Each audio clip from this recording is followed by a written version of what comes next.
Shalom Kulam. We are coming toward the end of the Torah reading cycle. Our Parsha this week is Parshat Netzavim, and I've entitled it Thinking of Community at a Time of Dissension. So, Atem Netzavim, you should stand at attention. Omdim, Omed, is to stand, but Netzavim, think of matzav, situation, something that stands. You are standing at attention. You are standing at attention, hayom, today, kulachem, all of you, lifnei Hashem Elokechem, before the Lord your God, shechem, shiktechem, ziknehem, shotrehem, kol ish Yisrael. Your tribal heads, your elders, your officials, all people, every person of Israel. Your children, your wives, the gercha, and the stranger that is in your camp. From the wood chopper to the one who draws your water. All of you are standing at attention together. To enter into the covenant of Hashem, Bibrit Hashem Elokecha, which the Lord your God is concluding, is stamping, is sealing this day. Karet imacha hayom, that God is making with you this day, with all of its commandments, with all of its sanctions. God will establish you this day as God's people and be your God as God has promised you and swore to your fathers, Abraham, Yitzhak, and Yaakov. V'lo itachem levatachem, anochi karet ataprit hazot, ve'et elei lahazot. But I don't make this covenant with all of its conditions only with you.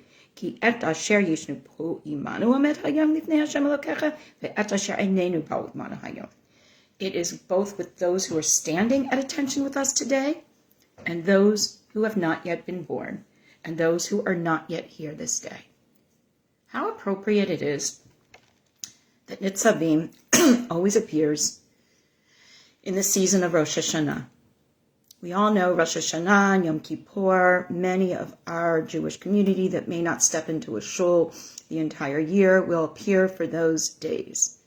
Those days are the days we stand at attention as a community. We are all being before God. We come without our hubris. We come without our titles. We come as members of the Amcha, as members of the community, to stand before God, to ask for teshuvah, for repentance, to ask for slicha, for forgiveness, to consider how we can do better. It is in this context that I would like to ask us to think of what that community looks like at a time of dissension. When we are standing in shul, I hope we're not thinking about people's political parties, their stances, how observant they are or they aren't, what philosophies they hold. And yet we live in a world where the dissension that comes as people come into conflict with each other over these things come at us every day, full on, to an exhausting degree. As we stand and we focus on God as community, it is my hope that these elements of dissension will not be part of the equation. On these verses, Rashi gives us some additional thoughts. Rashi says, "You are standing this day, all of you, before God. This teaches that Moshe assembled them in the presence of God in order to initiate them into a covenant and also to provide security for them. I do something a little bit unusual. While I am not the couple of day a year Jew in the pew, I am in shul all the time during the year. But Yom Kippur, I do alone. It's me and God. And there are many reasons I do that. I know the davening. I know the Torah. I do it at my own pace. I just feel that that's a day for me to spend with God. But when I share this with people, they are somewhat perplexed in that they feel that one could go to very dark places when one is alone. And this is true. I do think that having the community around you does provide security. I do think that having the community does give us chizuk, does give us strength to be able to do what we need to do in these days in terms of taking account of everything that we are. And when we stand in our assemblage, our leaders are there with us, our elders, our officers, everyone is the same. No matter how prominent someone may or may not be in daily life, we are all equal here in this assemblage. This is commanded. We must hear the instructions as well. Just as we were taught a few weeks ago, the king must write for himself a Torah and read it daily, remembering that any investiture of leadership comes with dictates and requirements and is not a license to do as one pleases, contrary, unfortunately, to a lot of what we see in our world today.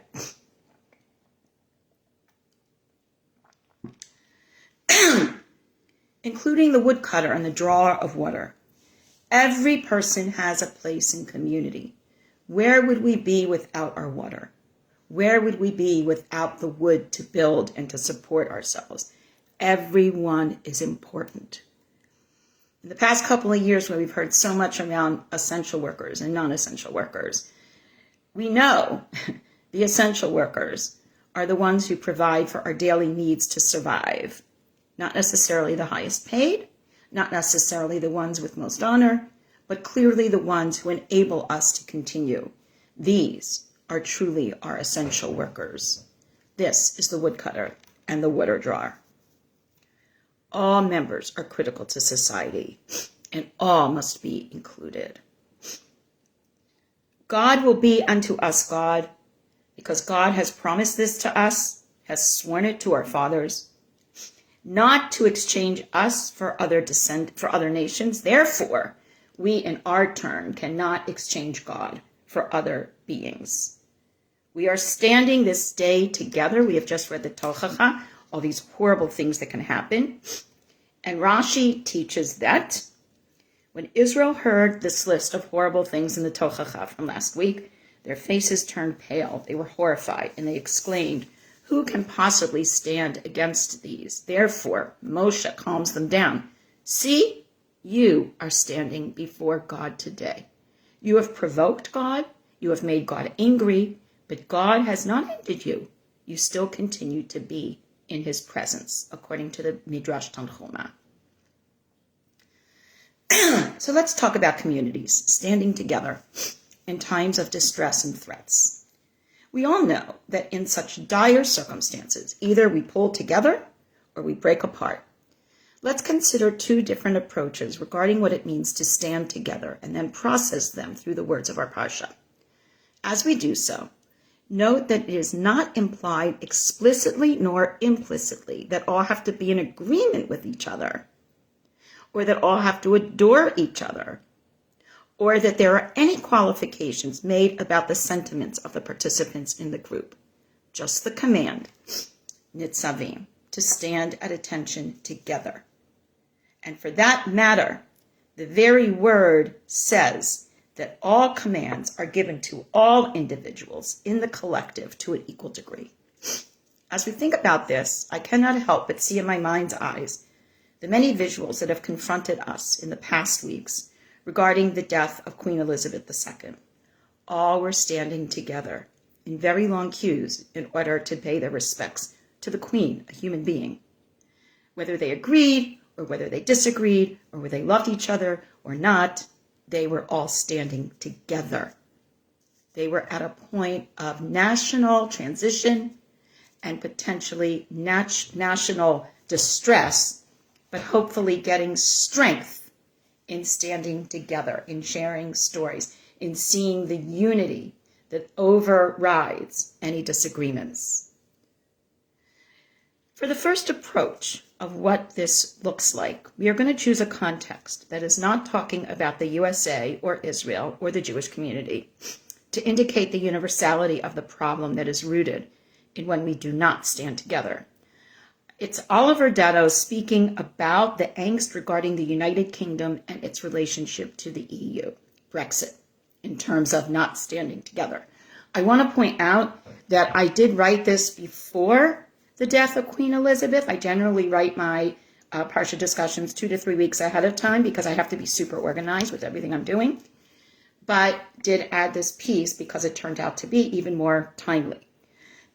So back to Oliver Dowdell and what his statement is. He says, the impact of changing media coverage of European integration in Britain from accession to the European Economic Community in 1973 to the present day is significant. A consideration of the causes behind the collapse of the permissive consensus on European affairs, which since the time of the 1975 referendum has given way to a form of destructive dissent across vast swaths of the written and broadcast media. This is particularly noticeable in the UK. The collapse in media support for the EU project, the European Union project, has been expressed in a number of ways, some of them bordering on the nationalist, xenophobic, and other negative dynamics, and opportunities for the expression of such views has merely been increased by the own EU's efforts to deepen the integration in the face of widespread popular distrust of both national politicians and supernatural constitution building. The Rupert Murdoch effect is a core explanation for this general shift in attitudes. Murdoch led the way in creating a climate of fear around European matters that severely tested the leadership qualities of even nationally pro-European prime ministers on this vexed question in British politics. Newspapers might not be able to tell people what to think, but they certainly affect what people think. And News International, with willing support from ideological Eurosceptics across the top-selling UK tabloid and broadsheets, has proved effective in keeping the British public in a permanent state of war with the EU since the 1980s. So here his point is verbal dissent.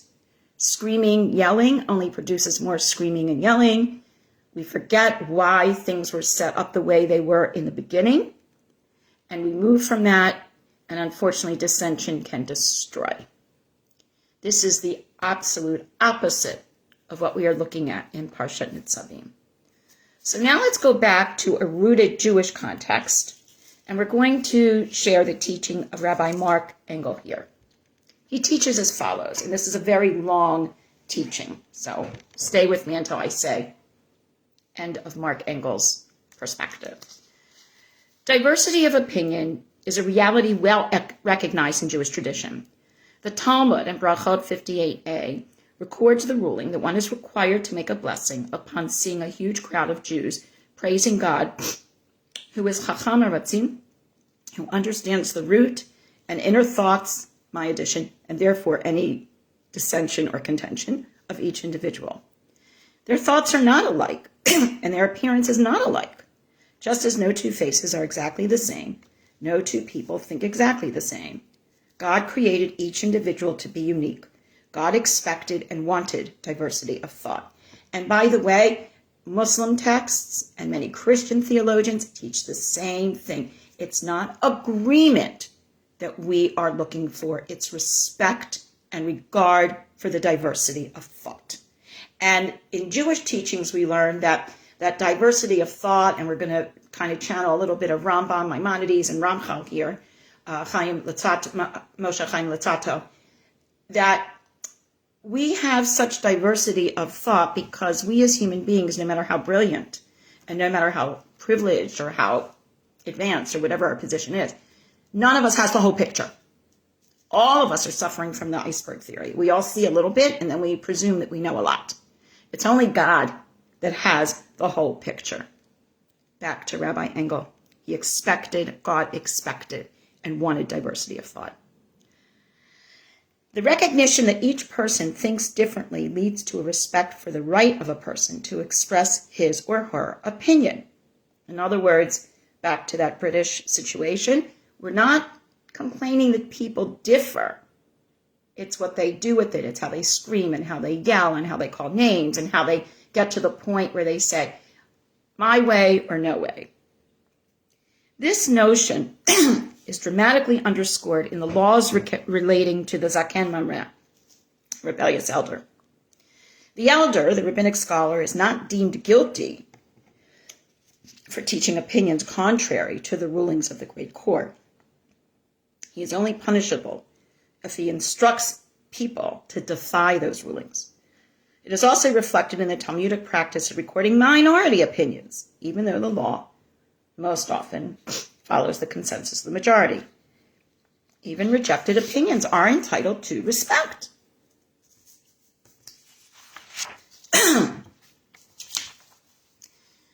Yet, although Judaism respects diversity of opinions and allows considerable freedom of expression, it also sets boundaries beyond which a person may not trespass. One, for example, may not believe in the divinity of idols. One must believe that the Torah is from heaven. Indeed, Rambam lists the 13 principles of faith. Well, it's not actually his list. We attribute it to him.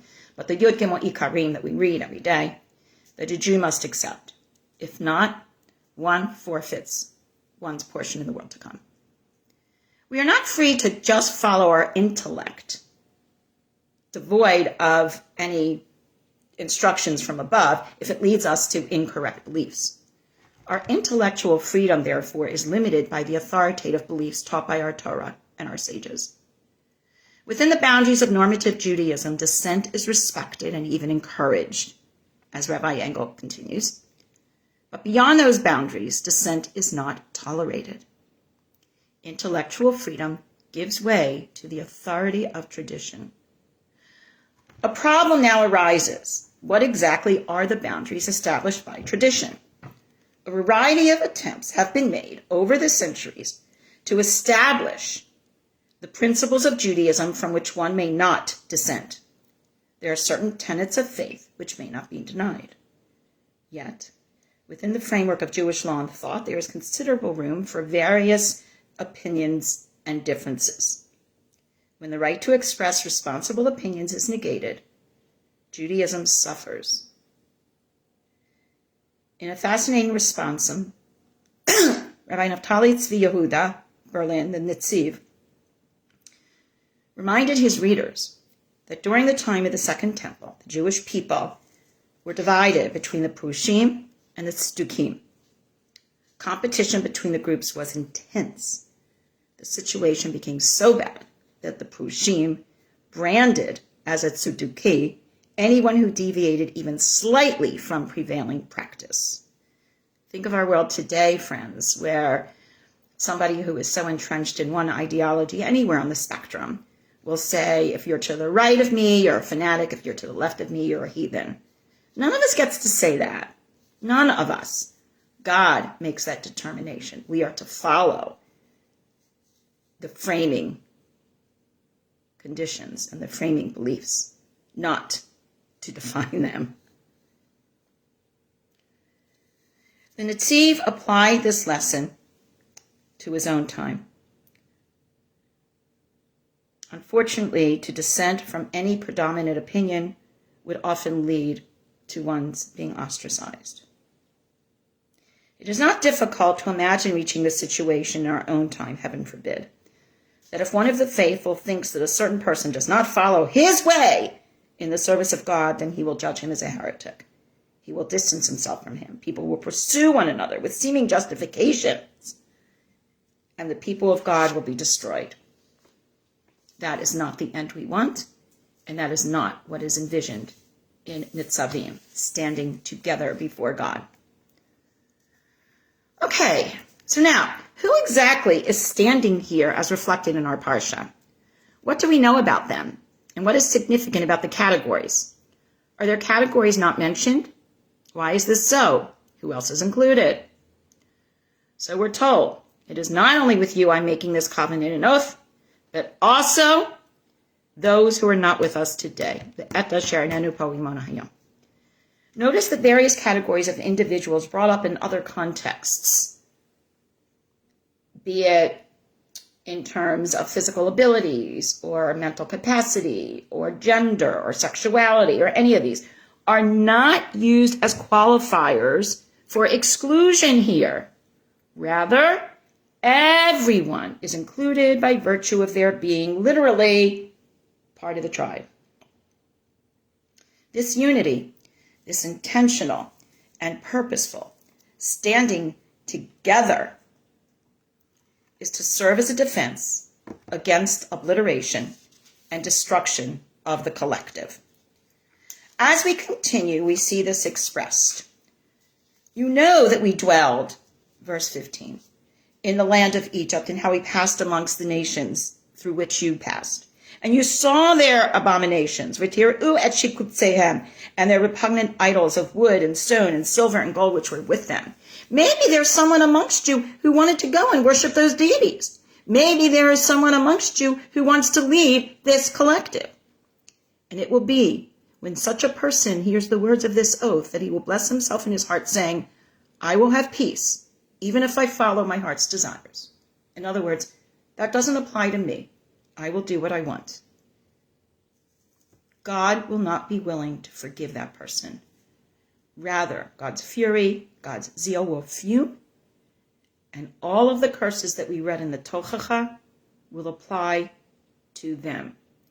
Because that is an example of the individual compromising the well-being of the collective. When everybody is standing together at attention, being part of the collective is your important identity as an individual. That framework cannot be lost. As Rashi explains, as well as other Mefarshim, these and other generations will no doubt see practices and behaviors of other peoples that are enticing to them as individuals. But if anyone engages in them, this will break the sanctity of the group as it was intended to be. In other words, by standing together at attention, Netzavim, all are responsible for themselves individually, for one another, and for the collective. This is precisely what God is bringing together. And it is this unity in the face of any disagreements or conflicts or dissension within the group that is to ensure that future generations will continue to be. That is the point that Rabbi Engel is emphasizing in the comments that we shared. Here is clearly one of the most positive elements of community, reinforcing the involvement of each person and the need for them to act as part of the community and respect all in the community, as we do the role of the woodcutter and the water carrier. This goes against so much of the focus on individual gratification that we see in our lives today. When we observe a lot of the dissension we see around us, it's about power. It's about wanting to obliterate one who does not agree with us and to have more and more control. In that context, it is too easy to slip into negative behaviors that will facilitate the achievement of that nefarious goal. This is understood as the Bnei Yisrael are on the precipice of having agency, land, control over their own destiny, and all of this without the leader they have known for so long, for Moshe will not be with them. Again, one cannot help but think of how members of the British Empire, in whatever form and however it is defined, feel now with the loss of their queen. We are talking about human nature, and in consideration of the weaknesses of that nature, how the sanctity and the viability of the whole can be threatened without a presence. That was the lesson of the Egel HaZahav. They're not replacing God. They were replacing Moshe, who hadn't come down. On the other hand, unity of loyalty and understanding of a system of control properly executed can be so very valuable. As we continue our Parsha, we note, this commandment, which I command you this day, Lo niflati mimecha v'lo rechakahi mimecha. It is not far from you. It is not concealed from you. It is not in the heavens that you should say, Lo b'shamayim hi le'mor, mi ya'aleh lanu, who's going to go up and get it for us? And it is not in the sea that you should say, who will cross to the other side of the sea and fetch it for us so that we can fill it. Rather, this is very close to you. It is in your mouth. It is in your heart, so that you can fulfill it.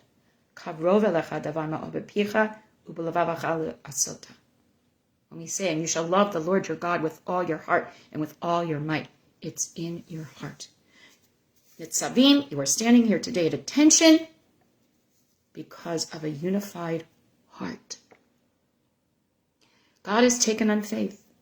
Moshe is gone. Their collective life as a desert people is ending, and they must stand together in spite of any differences or disagreements amongst them. Netzavim. The answer and instructions for how to do so are in their hands and in their hearts. Think about this in terms of our lives today. How many fractures were there in our lives as a Jewish community, as Americans, as members of the various groups to which we belong? When do these fractures most often occur? When someone or some group decides that they want more power, and they will do anything to assert that desire, antithetical to the well-being of the group, and certainly to the intent of our Torah and its statement of our relationship to God and each other. Note the very last Pesukim of Parshat Netzavim, one of the shortest Parshiot in our cycle. I call this day, Eta Shamayim ve'eta Aretz, the heavens and the earth, to witness that I've warned you. I have set before you, Natati lefanecha bracha v'klala, I've given before you the blessing and the curse of Acharta b'chayim, l'man tichya ata v'zarecha, and you shall choose life in order that you live and your children live. Those who are not here today are part of the covenant. To love the Lord your God, lahava et Hashem elokecha lishmo b'kolo, to listen to God's voice, u'dafkepo, to cleave to God, to attach yourself to God, for that is the source of your life and your days, to dwell on the land which God promised to Abraham, to Yitzchak, to Yaakov, to give to them for your sake, and now for the sake of other future generations. God, Moshe, and all that we inherit and represent ask continually that we remember not just who we are individually, but who we are collectively. We know that standing together, Netzavim, at attention, does not have to mitigate against our individuality, but rather strengthens the group that is the collective of all individuals and their various perspectives. In this day and age with so much vitriol, it is critically important to remember and reinforce this point. Dissension does not have to mean destruction. Respecting differences does not have to, nor should it, mean disunity to the point of obliteration of community. How do we balance these two dynamics, standing as one and differing with respect and regard at the same time? L'tzari, unfortunately, too many have forgotten how to do this, and that just hurts my heart. Rabbi Vernon Kurtz of the Rabbinical Assembly teaches as follows. These days, Americans bemoan the loss of civil behavior in the realm of public discourse and politics. Political candidates promote themselves by attacking their opponents, and a society which is deeply divided, red and blue states, Republicans and Democrats, liberals and conservatives, and pro-life and pro-choice. We appear to have forgotten how to carry on a civil conversation while showing respect for those who disagree with us. While Vernon Kurtz deals primarily with questions of what our relationship to the government as committed Jews should be, his discussion of civil morality raises much larger questions regarding the relationship of all citizens to the government. He continues, debates are healthy for all society and should never be shunned or downplayed. The strength of any society rests in no small part on its willingness to engage in passionate debate about the principles that guide it forward and the rules it establishes as the norms of accepted and desired behavior. To squelch debate, therefore, is to deprive society of one of its most potent sources of creative energy and opens the way to despotism. Here is the essence of who we are. I often say, Jewish schools, synagogue, community are just like a family. The good news is we're just like a family. The difficult news is we're just like a family. We disagree, we argue, we differ, but we are indeed one family who stands together, united by cause and purpose.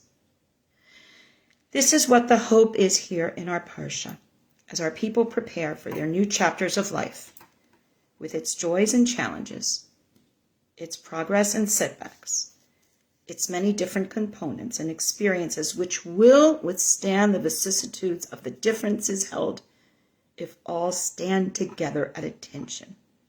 Or, as we say in the Pledge of Allegiance of this country called Artsot Habrit, the lands of covenant, one nation, truly under God. Shabbat Shalom, and as we enter the Aseret Yemei Teshuvah and in saying Slichot, take note of how many of these items are about the words we use and the hurt they cause. And let us all remember to think before we speak. Or for those of us who observe kashrut, I always say, if we would spend half as much time worrying about what comes out of our mouth as what goes in, we would all be doing so much better. Lehitraat, Shabbat Shalom.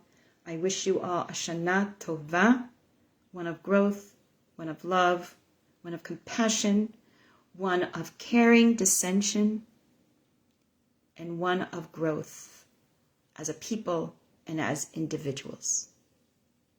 Have a meaningful and fulfilling 5783. Lehitraat.